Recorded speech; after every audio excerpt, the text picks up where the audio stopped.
तोहर भइले बा जब से दिहलु न कवन खबरिया। तोहरे सपना देखिल रनिया सुबह शाम दोपहरिया। अरे टेंशन काहे लेत बाड़ा, आजा। शादी तोहर भइले बा जब से दिहलु न कवन खबरिया। तोहरे सपना देखिल रनिया सुबह शाम दोपहरिया। सुना का हम बताई का समझाई, भूली कैसे पहिला प्यार मजा मारे आबे अरऊ।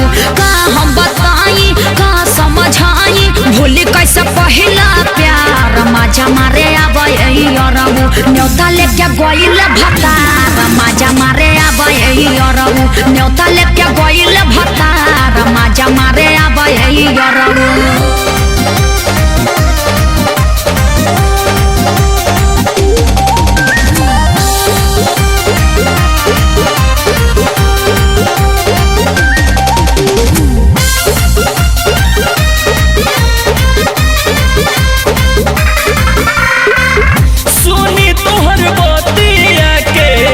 डरताते मानवा जाई में पकड़ाई करो कवन बहानवा। अरे काहे टेंशन लेत बड़ो, सुनी तोहर बतिया के डरताते मानवा जाई में पकड़ाई करो कवन बहानवा। कोरोना फिक्रिया चली आबो फिरिया, लूटो जवानी के लहार मजा मारे आबे अरऊ। कोरोना फिक्रिया चली आबो फिरिया, लूटो जवानी के लहार मजा मारे आबे अरऊ। न्योता लेके गइल बा भतार मजा मारे आबे अरऊ। न्योता लेके गइल बा भतार मजा मारे आबे करे जाऊ। मजा मारे आबे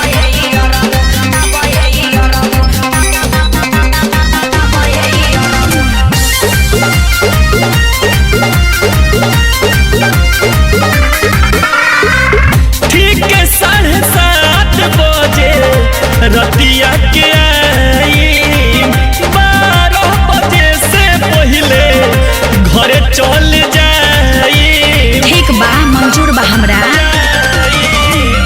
ठीक 7:30 बजे रतिया के आई 12 बजे से पहले घरे चल जाई। शंकर विवेक मन हमारो कहनावा हो खजनी परेशान मजा मारे आबे अरऊ। शंकर विवेक मन हमारो कहनावा हो खजनी परेशान मजा मारे आबे अरऊ। न्योता लेके गइल बा भतार मजा मारे आबे अरऊ। न्योता लेके गइल बा भतार मजा मारे आबे अरऊ। ठीक बा हो आवतनी तनी जल्दी अइहा।